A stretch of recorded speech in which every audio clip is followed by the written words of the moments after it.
While we resist Donald Trump, we also need to make sure our democracy doesn't ever again elect a candidate who loses the popular vote. We must abolish the Electoral College. The Electoral College has been under attack in recent years, especially by those on the left. For example, New York Senator Kirsten Gillibrand said, "Our democracy is built on the principle of one person, one vote.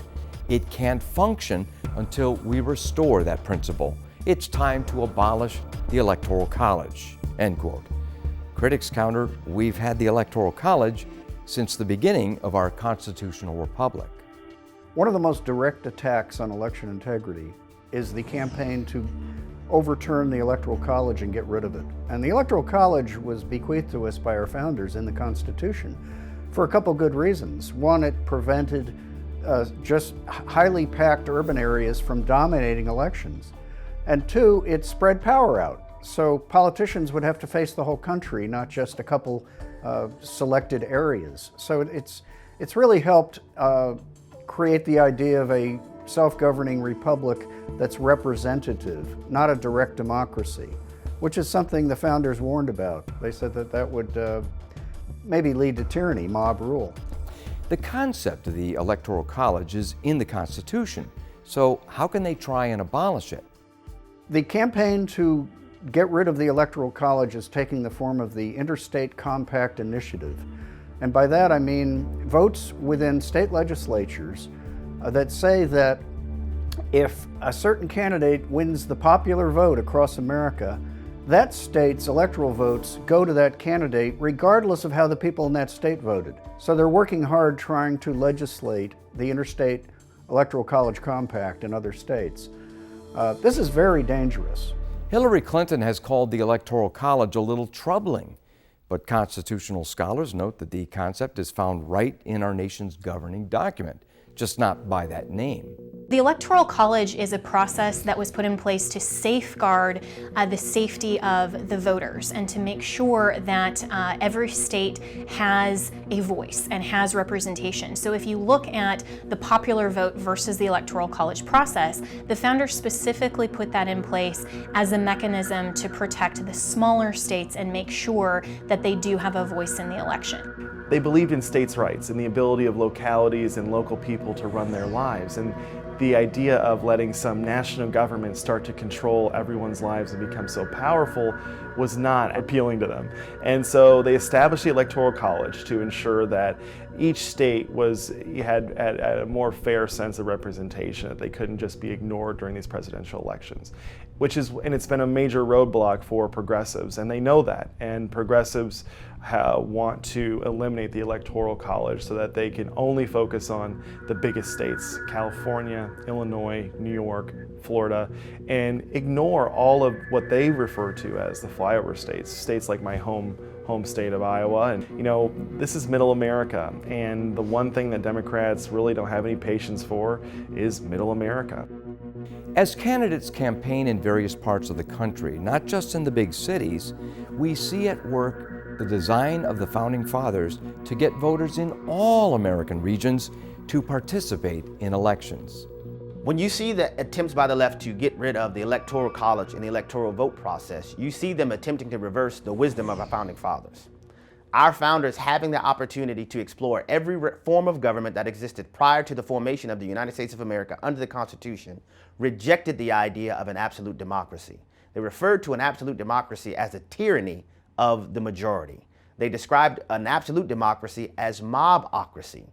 And because of that idea, rejected the mobocracy tendency of humanity and instead replaced it with a constitutional republic where we have an objective set of laws that govern our engagement. And using the Electoral College system, it avoids our country devolving into a place to where New York, San Francisco, LA, Chicago would determine consistently who would be the executive in the Oval Office. The Electoral College system exists to allow a cross-section of the American populace to all contribute to who will head our government of the people, by the people, and for the people.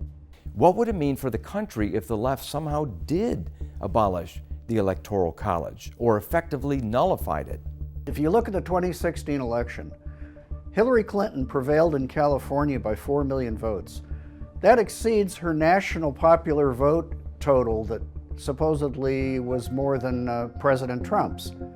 So in a future in which the Electoral College was banned, a candidate would only have to win heavily in California and maybe New York State, maybe in Chicago, to take the election. The rest of the country would be virtually irrelevant. This is a real threat to our self-governing republic, because if you can make a couple states more important than others, then you could stuff the ballot boxes. And that's what happens in heavily urban areas, because very few people are watching. The people who are most prone to vulnerability of being approached by vote hustlers are in the cities.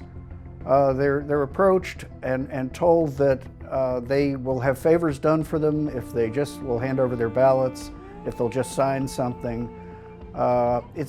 Chicago has shown the way over decades where dead people are voting. I mean, this is heavily documented that people in cemeteries tend to vote in Chicago. Well, imagine that on a national scale, where people in California, Chicago, and New York could dictate our leaders for the rest of the country. It's a frightening prospect. This is the progressive left simply trying to make an in-run around the Constitution, ignore the rule of law, and say that they can abolish or abandon the Electoral College without a constitutional amendment. So we can have the conversation, do we think the Electoral College should be abolished in favor of a popular vote?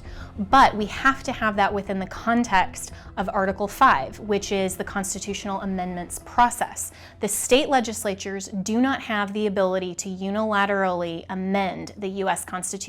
So any more than a state legislature could convene and repeal the First or Second Amendment, they can't abolish the Electoral College on their own. But that's what these legislatures are trying to do with this whole national popular vote agenda.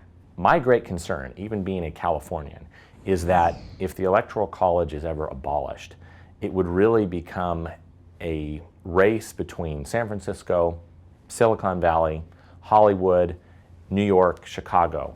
Those would be the new population centers. The largest cities in the state, or the largest cities in the country, would be the only places that really have a strong voice in electing a candidate for president.